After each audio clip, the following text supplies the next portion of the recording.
Welcome to Albion TV presents the AO Daily Show, your source of real news in an unreal world, keeping you up to date on the latest news, events, and the great community of Albion Online. Today is Monday the 12th of August, and I am your host, Shozen, and with me today is my co-host, Bogul. How are you doing today, Bogul? Good morning, good morning. I'm doing okay. How are you? Well, my house is under a massive amount of construction right now, so I can't even use my office as we speak. And so if you guys notice, I do not have a webcam right now. I apologize for that. That will be fixed soon within the next couple of days, but there's no power in my office, man. It can't be done. Aw. But we do have quite a bit of a show for you guys today because it was an exciting weekend. On Friday, there was the roundtable, Bogle. And immediately after that, everything was leaked. It was, it's been an exciting weekend. A lot of things have happened. People have gone on full rage mode. Yeah, but So, like before we talk about that, Bogle, before we talk about all the nonsense that was this weekend and will be going forth across the next week or so, Did you hear there was extended downtime today? I heard. I actually took a nap while it was ongoing. So, I wanted to play some Albion, but I couldn't, and now I can again. So that's fixed. Yeah. They should have moved the servers to a new location. That was the reason for the extended downtime today. You're walking around in Carleon right now. It seems like everything is working. Yeah, it does seem like there's the occasional but it's nothing serious. It's not as bad as it could be, and there are a number of people here with a lot of things going on. I'm really looking forward to seeing how this works in the Black Zone, because from what I understand, the way our server queues work is that the territories in the Black Zones have a lot more they're just better for large-scale fights than everywhere else. That's just the long and short of it. But Because you're in Carleon right now. That should be one of the highest level zones too. yeah, And but that I looks think fine. everything To looks me, everything fine. looks Yeah, normal. everything looks good, but it's not a ZVZ. So we'll have to wait until I get to engage in a real ZVZ. Right. Yeah. I see.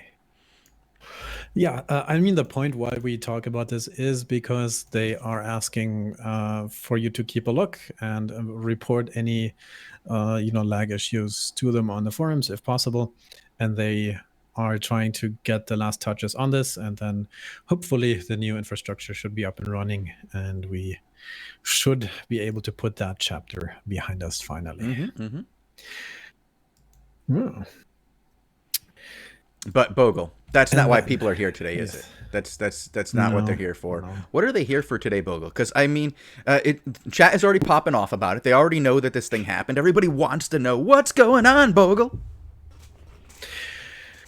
We had a whole idea of a show for today. Usually on Monday, we want to look back at the last week and look at the GVGs and the fights previously. But this was breaking news and so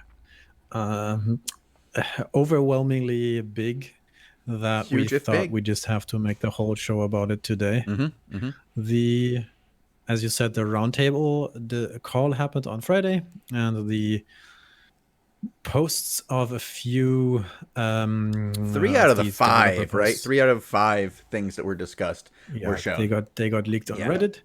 So we want to spend time today to, go through these a bit, talk about some of the things we can talk about, and I think we can talk about a lot of the things as much as we know them. Full disclosure: we are not involved in any of this. We are just the people who were able to read some of the threads when they went up, but we don't have further information than what you see there. We can just put this in a little bit of context and maybe ask any questions that you have. Answer First off, questions. yes, this is real. It's not some weird of fake, but it's actually from the roundtable.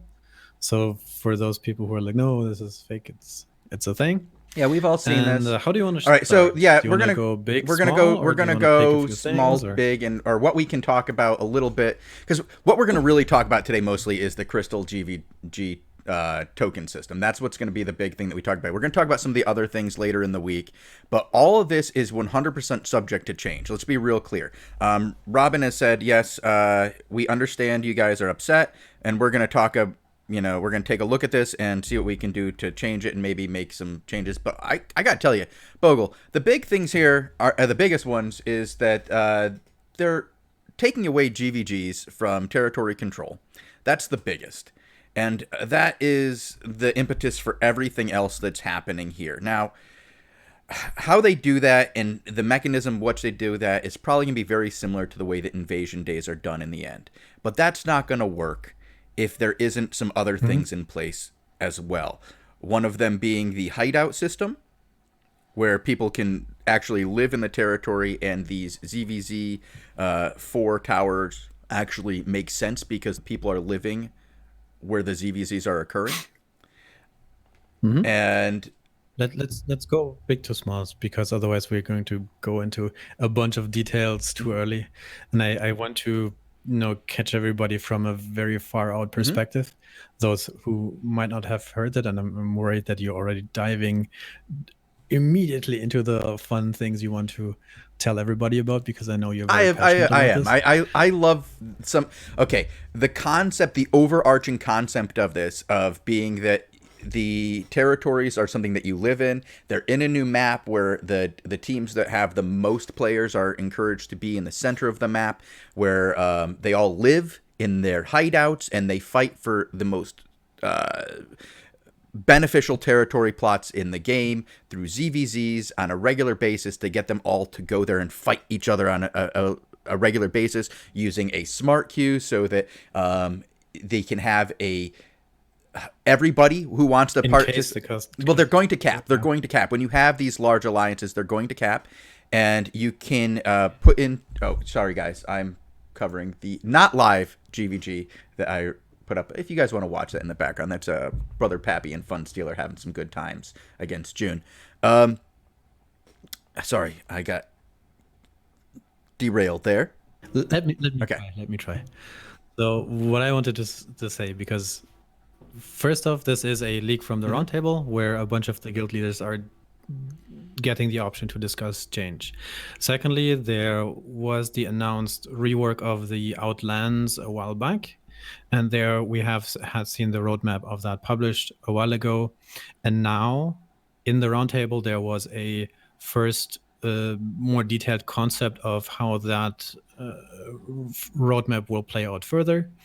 And within that concept update and the status of that Outland rework, there are 5 different things that they mentioned in specifically the hideout system that we've talked about the hideout is before, pretty well known, that we know a lot about. They gave a lot more information on that, which wasn't discussed.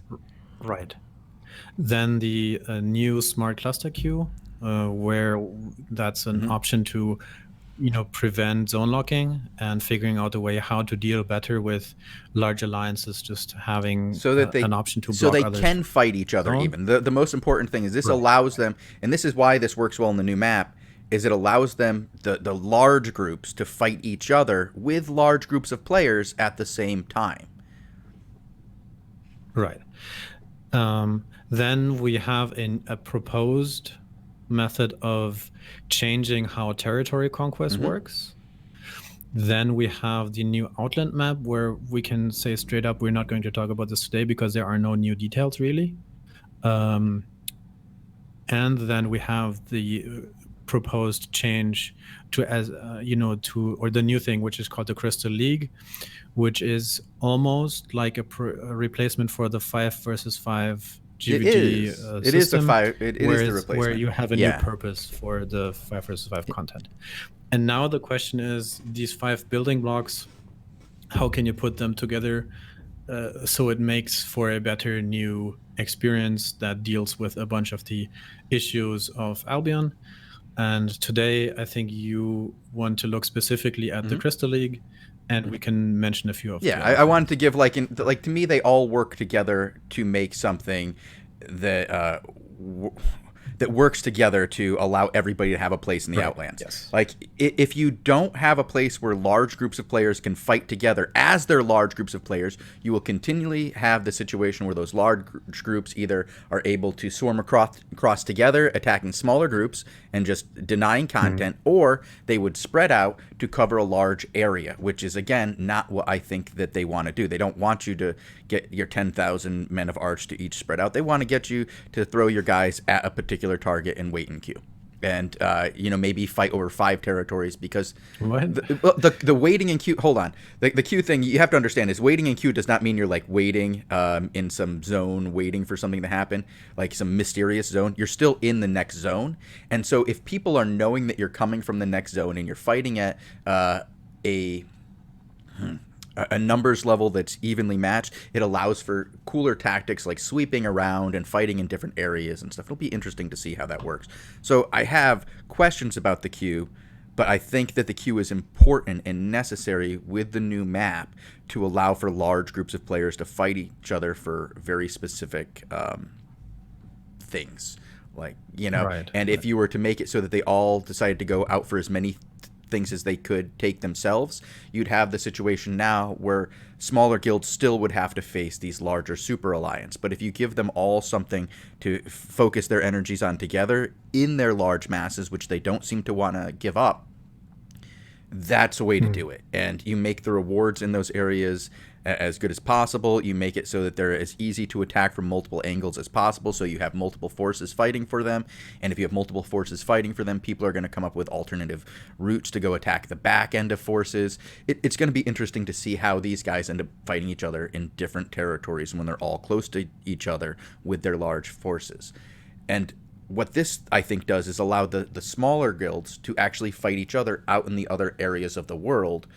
Because if you take those large groups and you funnel them into a small area, they're there and they're not everywhere else. They can't also defeat your 20-man guild if they're busy fighting the 10,000-man alliance.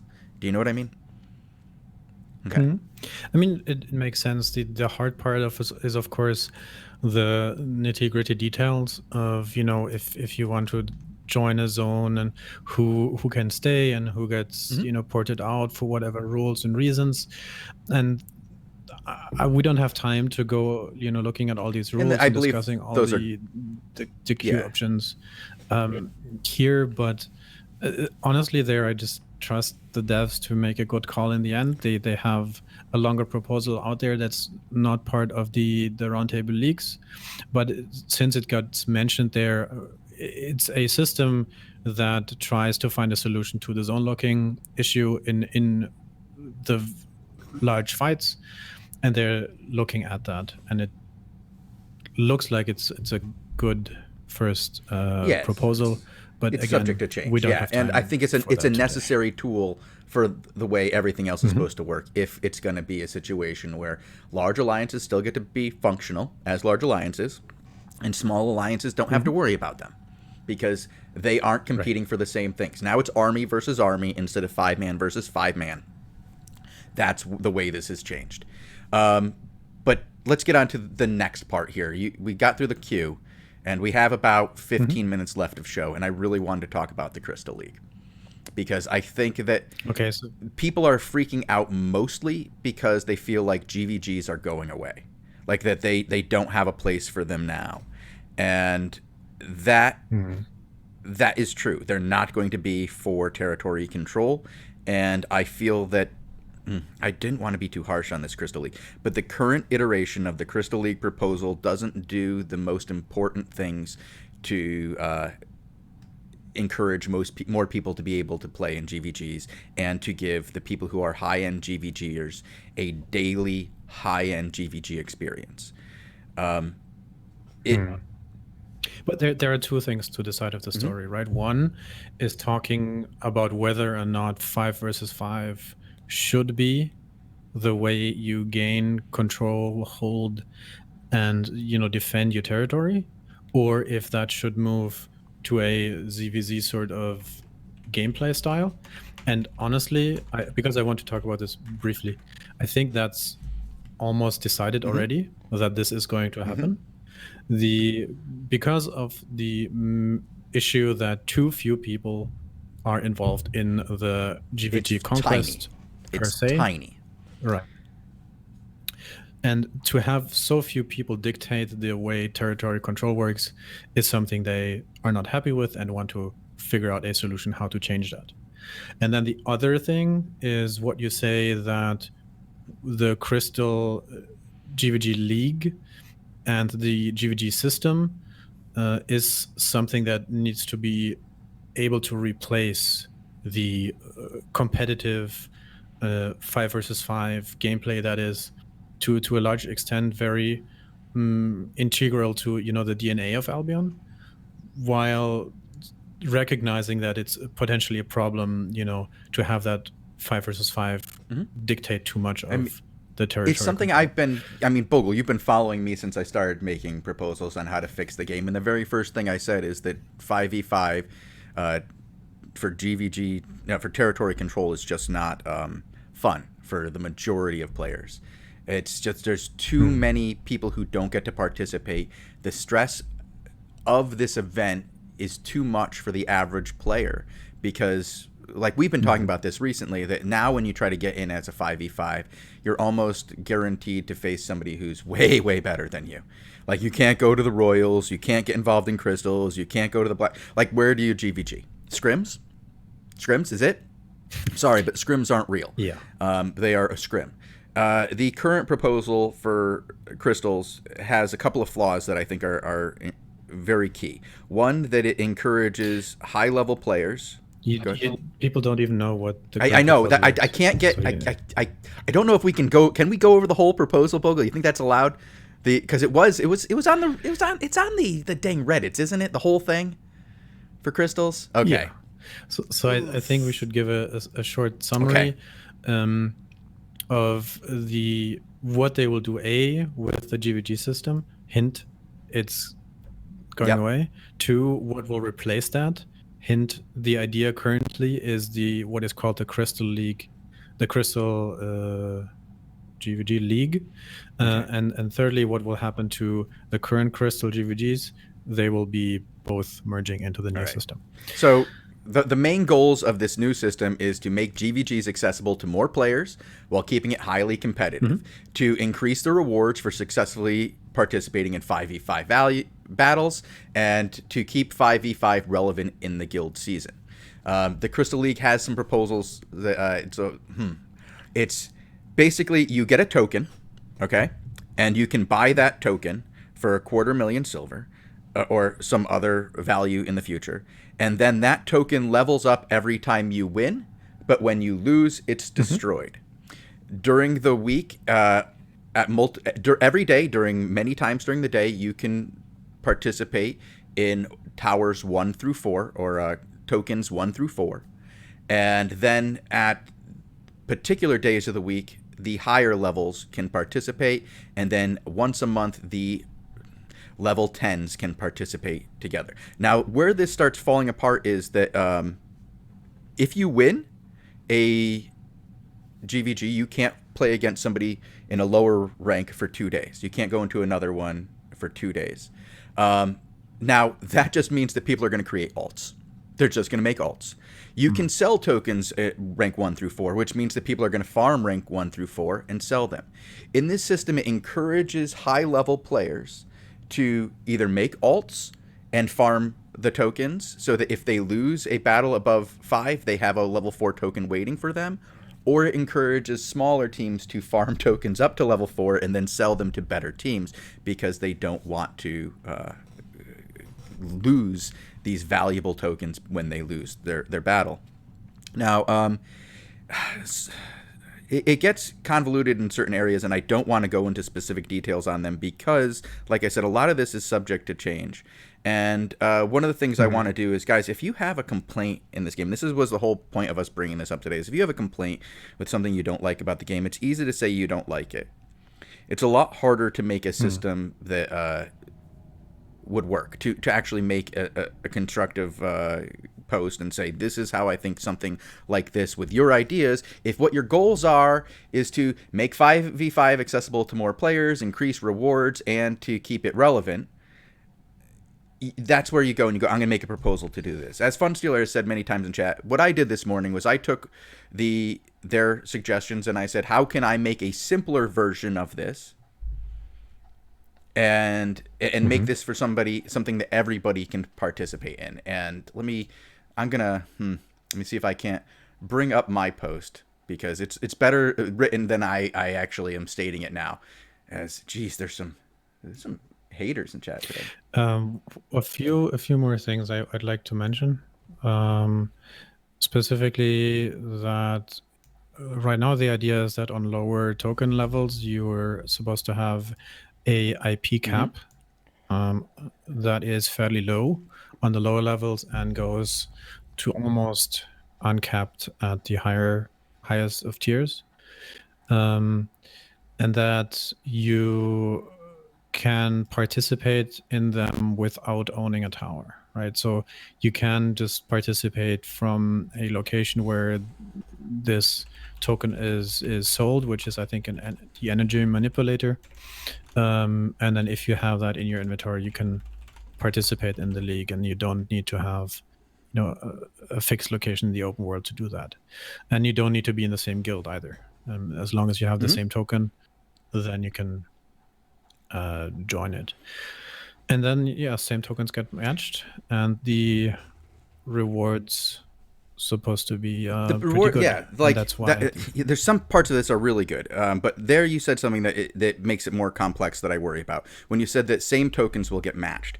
And the problem is if you're allowed to group with anybody, right, and you all have to have the same token, and your token gets destroyed and you get sent back down to tier 1 every time you lose, these are two conflicting ideas to me. One, the token is for you individually and you can play with anybody, meaning that you should be allowed to make multiple teams and play with as many different people as you want on a regular occasion.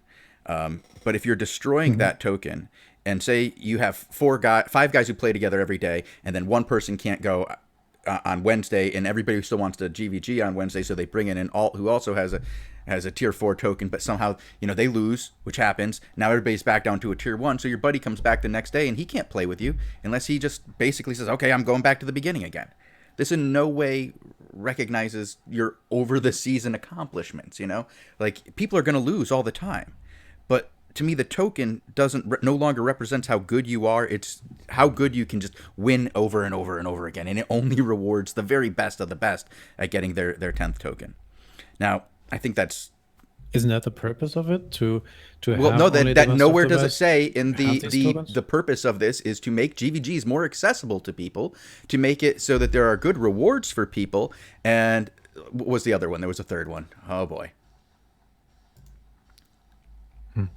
Another thing that is make 5v5 more accessible for more players while keeping it highly competitive, increase the rewards for participating in 5v5, and keep 5v5 relevant in the guild season. Nowhere does it say that it should be only a very few people should get rewards. It says that a lot of people should get to participate. No. Yeah, but it doesn't mean that everybody gets to be playing on competitive 10. No, like but that's the problem, is that you're taking people who could be a competitive 10 because they lost their rank 9, and now sending them back to 1, so that their highly competitive match now is a rank 1. But they have the whole season to get back up, but then they have to go against multiple tries. But to me, the thing should be is if you want the best of the best to fight each other on a daily basis, which is what I think the best of the best wants. They don't want to fight against Funstealer. Nobody wants to fight against Funstealer's team. Sorry, Funstealer, but I'm just saying, just using you as an example, my man. I love you. You're great, but like, Derek does not want to have to face Funstealer. He wants to face a Rubies. He wants to face Skuzkabel. He wants to face the best teams on a daily basis and not be punished like so harshly that he can't face top teams again just for losing one match. Like, if you watch the top teams face each other every day, and sometimes Money Guild wins, sometimes June wins. They're going back and forth. But what I want to see is the top guilds from everywhere in the world face each other on a daily basis and not get kicked out of the top tier just because they lost a match against another top tier player.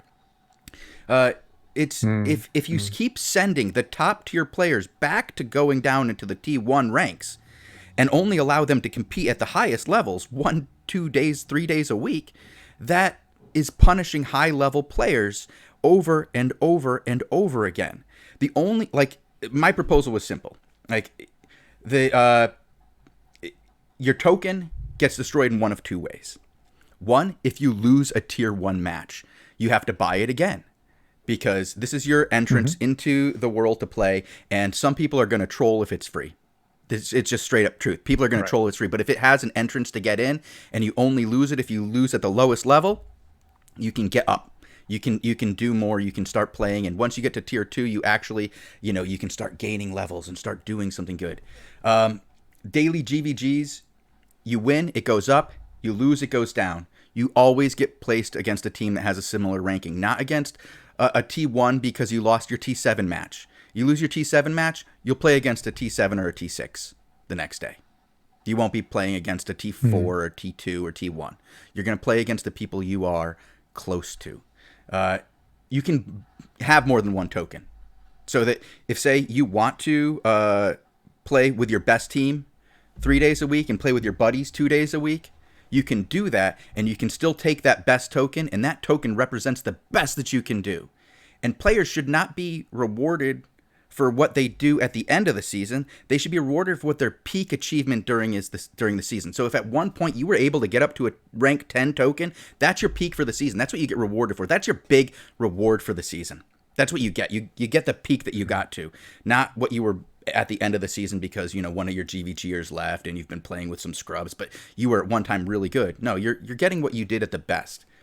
And then the other way you lose your token is that because they wanted to make it something really high valuable. Like, you can see that with the scheduling of events, making some on 2 days a week, one on Saturday, where you know what?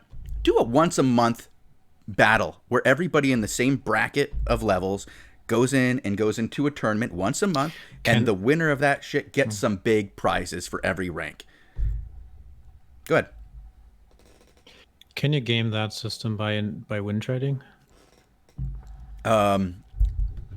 Maybe, but because I think that would be a problem. Do you think that at the highest level, the thing that comes into this game is pride, and people they don't want to lose against the other team, and they don't want to, but if you can, but it's all like it should be like the way you do once. this is that you lose more when you lose than you gain. So you always go forward some way when you gain a level, but if you lose a level, you go down more than you would go up. So simply trading back and forth won't work. And the effort that goes into it would be so negative to one side, and you're not guaranteed to face that same group every day. You'd have to, if you were trying to win trade your way to rank 10, you'd have to make deals with 5 or 6 different teams so that if you faced them, they would agree to lose to you. That's I don't know. It seems like this is a very, I can see why this is so much discussion worthy. And again, we are almost out of time here today, and I think we will talk about this in the more, overtime, both in the overtime and with Tazik later on in the upcoming Albion Live show, where we watch some crystals and GVGs. But we wanted to. I'm sorry to cut you off here. No, we're running out of time. We're out of time. Yeah. We wanted to get started with discussing this because it's big, and it's a big upcoming change to the way Albion is played, and Albion will be played in the future. And I think we might have to spend a good part of this week looking at the details of some of these changes and looking at options and proposals, what could be done differently or what looks good and what could use some tweaking. And I just want to remind everybody that these are proposals, that this is a concept that was put in very early stages to a very limited selection of players as a first, gauge of how this might, work out. And so far, what I can say is that there has been a bunch of criticism, both praising, but also making points about what is probably an issue. And they have already said that they will take some of these things and go back to the drawing board on these. And I'm 1,000% certain that over the next 2-3 weeks, we will not only get a updated proposal, but also probably, once they're more confident in their proposal, a public announcement. So this is, the very, very, very, very first iteration of this idea. And it's going to be interesting to see what their design pillars are, what the fundamental changes they want to make are, and how they're going to, get to achieve that. And I'm looking forward to talking about these for the rest of the week almost. Yeah, it's going to be interesting. But like I said, guys, the point of me, giving solutions on this was to say, guys, you could all complain about the parts that you don't like. But here, there's some basic principles that you should understand, and then go, if I understand these principles of what they're trying to do, how can I look at what I don't like and look at what they're trying to do and go, this could be better. And then you make that proposal. Don't just sit there and shit on it. Like, don't go, I just don't like it. This sucks. This is a joke. Don't be that guy. Be the guy that says Don't try to save face when you declare you're leaving. Oh, is that a shot across Torthor's bow? Oh man, that's a rough one. All right, well, okay, we're gonna hop off with the official daily show here, and we will be back with the overtime in just a moment. I mean, just like literally a minute, if that. But you can watch us every day right here at 18 UTC, Monday through Friday, and on Monday, Wednesday, and Thursday, we have our Albion Live, where we watch Crystal GVGs followed by the regular GVGs at the 20 UTC time slot. And on Tuesday, this Tuesday at 18 UTC, we'll be trying out a brand new caster, the one, the only Logic, as he comes in to practice his slide. And yeah, on all of these daily shows, you can catch the daily show also on SoundCloud or your favorite podcast provider. All right, and with that, we are out of here. Bogul, say goodbye. Goodbye, everybody. See you. All right. Until next time, stay classy, Albion.